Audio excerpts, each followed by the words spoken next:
കേരളത്തിൽ കിടപ്പാടം സംരക്ഷിക്കാൻ പുതിയ നിയമം. 5 ലക്ഷം രൂപ വരെയുള്ള വായ്പ മുടങ്ങിയാൽ വീട് ജപ്തി ചെയ്യാനാകില്ല.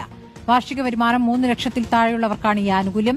ബാങ്കുകൾക്ക് നൽകാനുള്ള പണം സർക്കാർ നൽകുമെന്നുള്ളതാണ് തീരുമാനം. ടി വി പ്രസാദ് വിവരങ്ങളുമായി. പ്രസാദ്, ഇപ്പോൾ ഏക കിടപ്പാട ബിൽ അത് നിയമമാക്കാനുള്ള ആലോചനയൊക്കെയാണ് പോകുന്നത്. ആ ബില്ലിനും മന്ത്രിസഭ അംഗീകാരം നൽകിയിരിക്കുകയാണ്.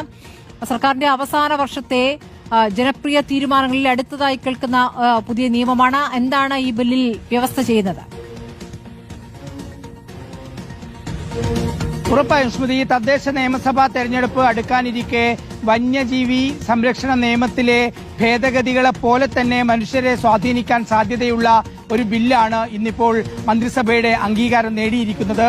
ഏക കിടപ്പാടം സംരക്ഷണ ബിൽ എന്നാണ് ആ ബില്ലിന്റെ പേര്. അതായത് ഒരു കിടപ്പാടമുള്ളവർക്ക് അവരുടെ കിടപ്പാടം സംരക്ഷിക്കുക. അതായത് 5 ലക്ഷം രൂപ വരെ വായ്പയെടുത്ത 3 ലക്ഷം രൂപ വരെ വാർഷിക വരുമാനമുള്ളവർക്ക് പിന്നീട് പലിശയും പിഴപ്പലിശയുമായി 10 ലക്ഷം രൂപ വരെയുള്ള കേസുകളിൽ ജപ്തി നടപടികൾ നേരിട്ട് കഴിഞ്ഞാൽ അവരുടെ കിടപ്പാടം സംരക്ഷിക്കാനുള്ള തീരുമാനം ഉണ്ടാവുകയാണ് ഈ നിയമത്തിലൂടെ എന്നുള്ളതാണ്.